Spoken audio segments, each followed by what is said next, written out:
I nderuarat Nikola, dashur vëllezër dhe motra më Krishtin. Qofse jeni të vëmendshëm, Kisha jonë ortodokse në çdo liturgji hyjnore jep rëndësi fjalës. Pra kemi dy pjesë të liturgjisë. Shërbesa e fjalës, ku neve dëgjojmë pjesë nga Shkrimi i Shenjtë, nga veprat e apostujve, letrat e apostujve dhe pastaj nga ungjit. Dhe sot dëgjuam nga letra Apostoll Pavlit drejtuar Efesianëve. Është shumë e rëndësishme fjala, siç thuhet edhe në Ungjillin, në fillim është fjala. Dhe nga fjala vjen drejtimi i mendjes.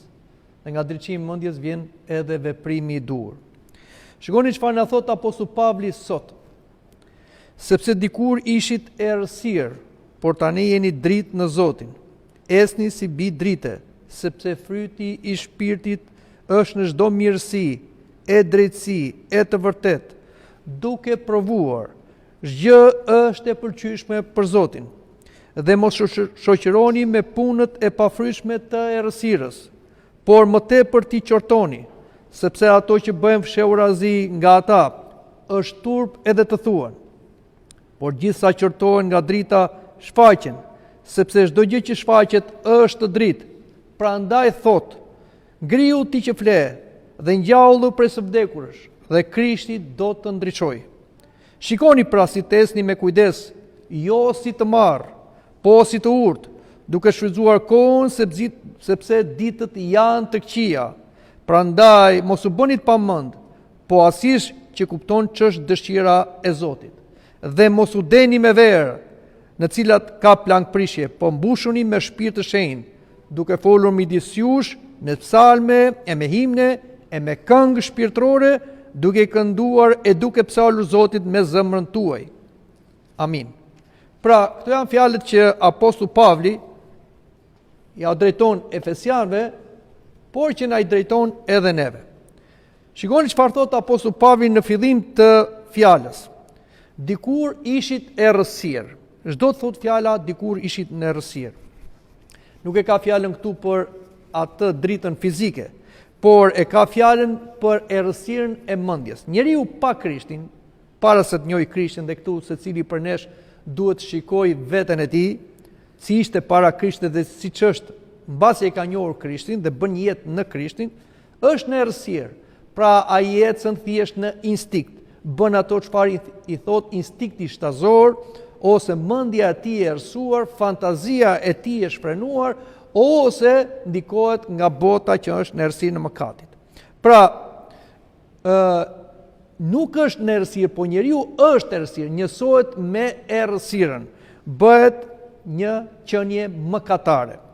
Errësira në Shkrimin e Shenjtë nuk është një mungesë informacioni, dije, sepse sot njerëzit mendojnë se ndriçohen duke mësuar dije, gjura, shkenca, por pra mbeten errësirë.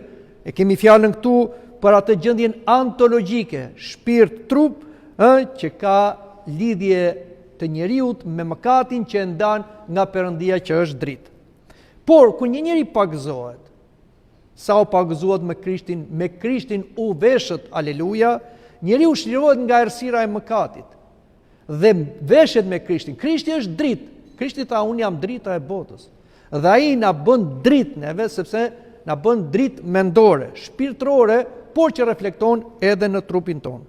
Pra, ne nuk udhiqemi thjesht nga drita, ne bëhemi dritë, ne bëhemi krishtër. Këtë duhet ta kemi parasysh të gjithë neve, sepse ne thjesht nuk besojmë në një filozofi ose ideologji, në retorik.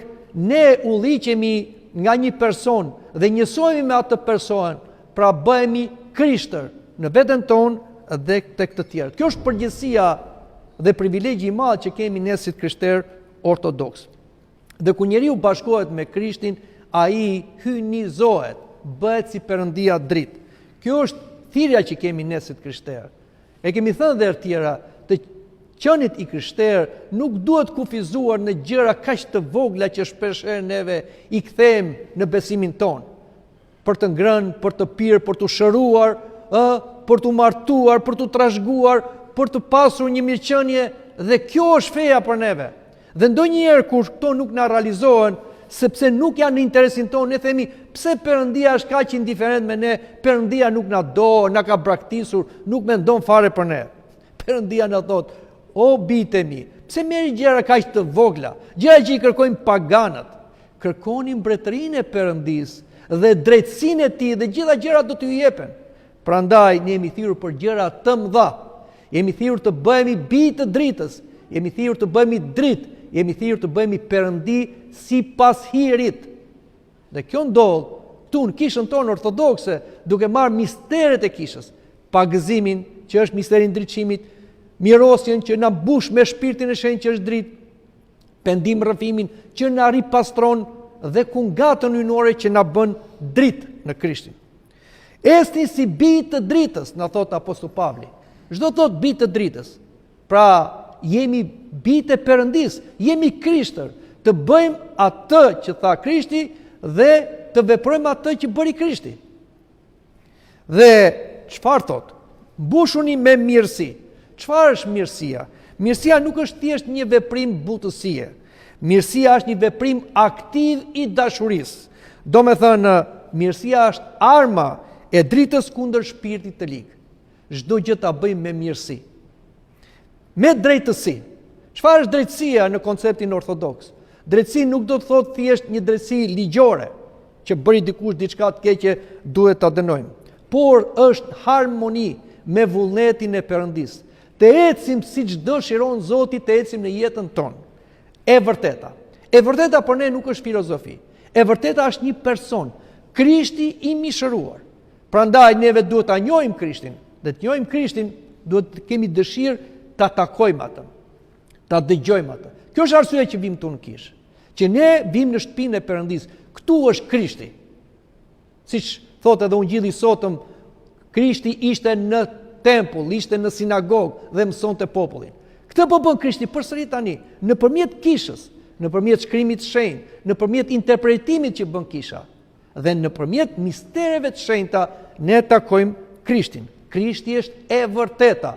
Prandaj çdo gjë që ne duhet ta bëjmë siç e tha Krishti dhe siç e veproi Krishti. Dhe të gjitha këto ne i marrim, siç thash, në liturgjinë hyjnore, në misteret e shenjta, por dhe në kreshmimin që jemi duke kreshmuar. Kreshmimi është një mjet që na e ka dhënë kisha gjatë asaj periudhe që ne përgatitemi që takohemi me dritën që do lind në Betlehem të Judes, ose që do rilind, sepse ajo ka lindur, në birin e Perëndisë që u bë foshnjë njerëzore. Pra, që neve të shkojmë tek drita, duhet të çlirohemi nga errësira e mëkatit, që na ndot në këtë botë mëkatare. Prandaj përdorim kreshmën si një mjet, kreshmën bashkë me lutjen dhe me misteret e kishës dhe me përdallimin ndaj të tjerëve. Dhe mos merrni pjesë në punët e parafrytshme të errësirës, por qortoheni. Çdo të thotë këto fjalë të apostullit Pavlit. Pemët të pafrytshme, errësira ka pemë pafrytshme. Mëkati nuk të ngop asnjëherë. Kush njeri ka bërë mëkat dhe ne këtu besoj kemi bërë mëkat, unë i pari, asnjëherë mbas mëkatit nuk kemi ndier përmbushje, kënaqësi ose lumturi, ashtu si mëkati na gënjen në fillim. Sa që kemi bërë një mëkat me mendim, fjalë, veprim, kemi një zhgënjim, kemi një boshlik, kemi një hiç brenda vetes, sepse mëkati nuk ekziston. Është e kundërta e të mirës. Prandaj njerëzit që mëkatojnë kur nuk janë të kënaqur, kur nuk janë të lumtur, kur nuk janë të ngopur. Nuk ka fryt të mëkati, është gënjeshtër, është mashtrim i djallit. Prandaj është e pafrytshme mëkati. Dhe ne nuk do të marrim pjesë në mëkate, s'është në dëmin ton. Ne do të bëjmë dëm vetes, sepse do jemi të uritur gjithmonë dhe asnjëherë të ngopur. Dhe duhet ta qortojmë mëkatin. E para duhet ta qortojmë në jetën tonë. Jo të bëhemi gjykatës të tjerëve, po të qortojmë mëkatet tona. Kur ne qortojmë mëkatet tona, pendohemi për mëkatet tona, rrëfejmë për mëkatet tona, çlirohemi nga mëkatet tona, ne bëhemi shembull për tjerët. Pra mënyra më e mirë për të qortuar mëkatin tek të tjerë dhe tek bota është bëu dritë, është shenjtëro, është qorto veten tënde. Kjo është periudha kreshmore. Periudha kreshmore është periudha që duhet merresh me veten tënde. Pastro, ndriço, shenjtëro veten tënde dhe kështu ti ke qortuar mëkatin. Je bërë dritë për njerëzit që janë në errësirë. Dhe vazhdon apostulli dhe thotë këto fjalë. Ngriu ti që fle dhe ngjallu prej së vdekurësh dhe Krishti do të ndriçojë. Kjo ishte një formulë pagëzimi në kishën e hershme, por çdo thotë ngriu ti që fle. E ka fjalën për gjumin letargjik shpirtëror. Fatkeqësisht ka të krishterë që janë duke fjetur tani. Nuk kanë ardhur në kish. Ky nuk është një gjumë që të duket gjumë jetik ose i ëmbël, është gjumë vdekje, është gjumë i djallit, është gjumë i mëkatit. Si mund të flesh ti dhe nuk vjen kish? Si mund të justifikohesh ti dhe nuk vjen kish, se jam i lodhur dhe do fle pak ditën e diel? Pa ai nuk është gjumë, ai është mëkat. Të numërohet për mëkat. Ti nga i gjumë nuk do të çohesh i lodhur, po i lodhur. Kjo ndodh shpeshherë, ku neve neglizhojmë lutjen. Të flem pak tashi, dhe të rim pak tashi, dhe flem me orë të tëra dhe kur zgjohemi jemi të lodhur. Pse? Sepse ne nuk lutemi. Ne nuk jemi qenie gjallë, po pranojmë të jemi qenie e vdekur, sepse gjumi është një lloj vdekje. Pra, e para duhet të çohemi nga gjumi shpirtëror, që të zgjohemi dhe nga gjumi fizik, dhe të zgjohemi nga mëkati që është vdekje. Dhe Krishti na thërret pra të rizgjohemi në këtë periudhë kreshmore, që është një rizgjim i gjendjes tonë shpirtërore. Dhe vazhdon apostulli dhe këto fjalë: shfrytëzoni kohën, sepse ditët janë të këqija. Çdo të thotë shfrytëzoni kohën, ka një kuptim në greqishtën e vjetër që është shkruar dhe Ungjilli, do të thotë blini kohën me çmim të shtrenjtë. Koha është një dhuratë e Zotit, që na i ka dhënë gjithë neve që jetojmë në kohë dhe hapësirë. Secili për nesh ka një kohë të përcaktuar nga Zoti. Sa do jetoj, sa herë do marri frym deri në frymarrjen e fundit. Por për çfarë është dhënë koha? Për thjesht për të vegjetuar, për të ushtuar, për të argëtuar. Jo, koha është dhënë për të bërë gati për të hyrë në mbretërinë e Zotit. Një ditë do mbaroj koha, do jepet fryma e fundit, dhe neve do pendohemi për kohën që nuk e kemi blerë, që nuk e kemi shfrytzuar për mirë, po kemi harxhuar. Prandaj është një tundim i djallit që duhet të themi largohu. Kur thot nesër, nesër pendohu, nesër rrafeu, nesër shko në kish, nesër bëj këtë të mirë, nesër. Po ajo nesër mund të jetë e fundit dhe s'mund të arrijë kurrë. Prandaj sot është dita e shpëtimit. Sot pra në këtë çast ne duhet mendojmë si të bëjmë atë çfarë është e mirë brenda kohës sonë. Ta shfrytëzojmë kohën. Ditët janë të këqija. Ditët janë të këqija sepse jetojmë në botë mëkati. Madje janë të këqija sepse njerëzit e kanë prishur kaq shumë botën sa bota nuk ka më siguri. Ai dëgjoni lajmet, ai shikoni se ç'bëhet rreth e qark. Ai kuptoni se po flitet vetëm për shkatrim, për luftra botërore. Dhe mos kujtoni se këto janë ëndërrime, janë realitete. Zgjohuni nga gjumi.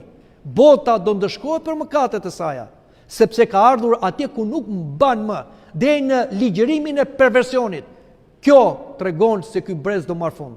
Dhe Zoti do ndërhyjë në historinë tonë. Por çështja është ne duhet ndajemi nga ky brez. Nuk duhet bashkohemi me këtë brez. Ti bëjmë mirë ato interesat tona. Sepse është në interesin tonë të largohemi nga mëkatarët dhe nga mëkati. Ne nuk i urrejmë mëkatarët, po urrejmë mëkatin dhe nuk bjemi dakord dhe nuk jemi indiferent, por themi të vërtetën, e para duke jetuar, e dyta duke e folur. Dhe e fundit është ajo që thotë dhe apostulli: mos u deni me verë, por mbushuni me frym. Mos u deni me verë, kisha nuk është kundër verës. Nuk kemi ne mallkim për verën, keni dëgjuar që mallkohet vera? Jo, diku tjetër po. Madje në shkrimin e shenjtë, vera është e bekuar, gëzon zemrën e njeriu. Kanonet kishtare thonë ai që nuk e pi verën ka një demon. Po ne jemi kundër dejes. Dejes me verë që turbullon mendjen. Po jo vetëm me verën fizike, po dhe me atë verën e mëkatit që sot reklamohet si kënaqësi, si adrenalin, si drog. Ne mbushemi me shpirtin e shenjtë. Ky shpirt në shenjtë na mbush dhe na ndriçon, na qetëson, na paqëson, na fuqizon të bëjmë atë që i pëlqen Zotit për jetën tonë. Dhe mbushemi me gëzim duke psalur. Në kishën tonë ortodokse ne këndojmë. Shikoni se si e ka bërë Zoti rrugën e shpëtimit, duke kënduar. Nuk vim këtu duke ulëritur dhe duke qarë, e duke shkullur flokët, e duke qerë surratin siç bënin paganët për të marrë me të mira Perëndin. Ne këtu i këndojmë Zotit. Ne bëjmë qenie këngëtare, ngjaj me ëngjëjt, sepse Zoti na ka dhënë shpëtimin. Zoti na ka dhënë dashurinë e vet. Jemi bijtë të Zotit, nuk jemi shërbëtor as klever.